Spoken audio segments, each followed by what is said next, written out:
Okay, so when we're going through and we're trying to figure out which of these sets represents the relations the best, we look at, notice we have a couple of graphs. We have some maps, so a couple of different maps, and then we have a couple of different tables. So let's take a look at the values and we'll go through them and figure out which ones work and which ones don't. So first one says x is 2, y is 5. So 1, 2, 1, 2, 3, 4, 5. That one works.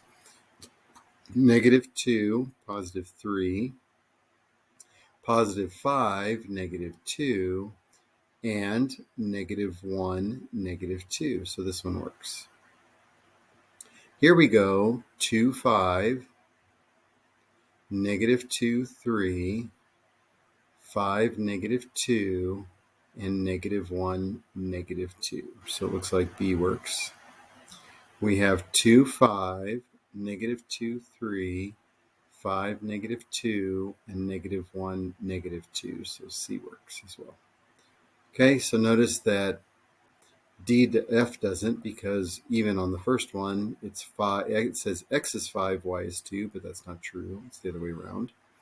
It says 2, 5, -2, 3, 5, -2, oh, and -1, -2, and I made a mistake there.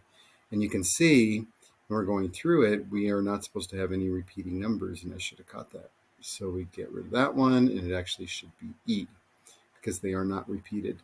And then, of course, on this one, you'll notice that we have 5 and +2, and you'll notice that we have, so that's kind of reversing the values over there. Remember, X is always horizontal, Y is always vertical, X is always first, Y is always second, no matter what.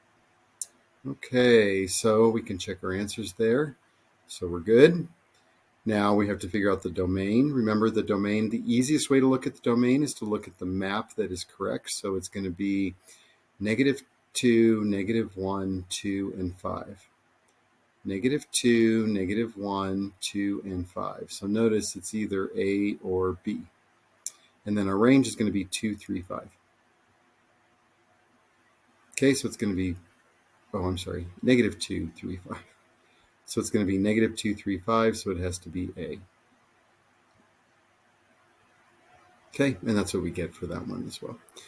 Okay, so moving on to the next resource, and I think the next one's a check. So you have a check that you need to do. Go off and do that.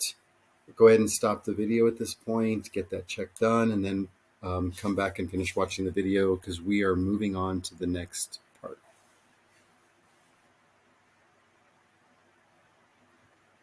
Okay, now that you're done with the relation or with the check, we're going to start looking at analyzing graphs and trying to figure out independent and dependent variables. So if you read this here, it says here that the values in the domain correspond to the independent variables. So that means the number of days that we have, and the driving versus the driving time. So the driving time is dependent on what day it is. So if it's, I'm assuming this is Monday. So on Monday, we drive a certain amount. On Tuesday, we drive the same amount. And notice that it goes up as the week goes along. Okay, so I don't want you to focus too much on the independent and dependent. Have a general idea of what it works, but I'm not going to test you on that, but at least know what the definitions mean. So dependent means that the variable is dependent on another variable. Independent means that the variable stands alone.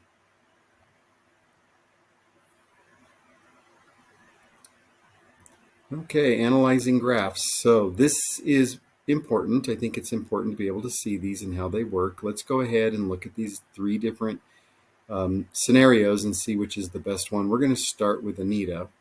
So Anita starts riding her bike for a long period of time. Now notice, long period of time. Notice if we're looking at any of these 3, that's kind of a short period. That's a little bit shorter. This one's a little bit longer, or the whole thing really is a long period of time. Okay, but then she stops. So she's going along for a while, and then she stops. So that means she's going to have no more distance. You stop, you aren't progressing in distance anymore, and then takes a short break. She continues to ride at a faster pace until stopping.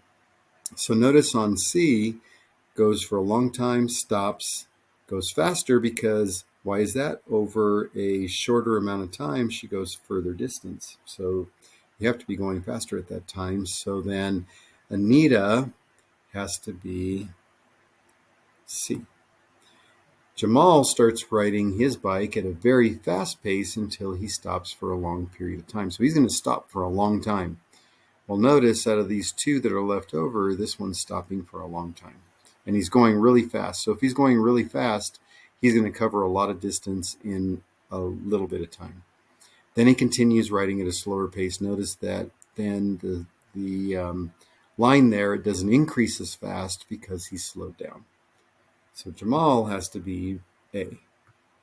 So that means automatically Casey has to be B. So we're going to move Casey down here. We're going to read her. So she starts riding her bike and then stops for a short period of time. She continues riding at the same pace.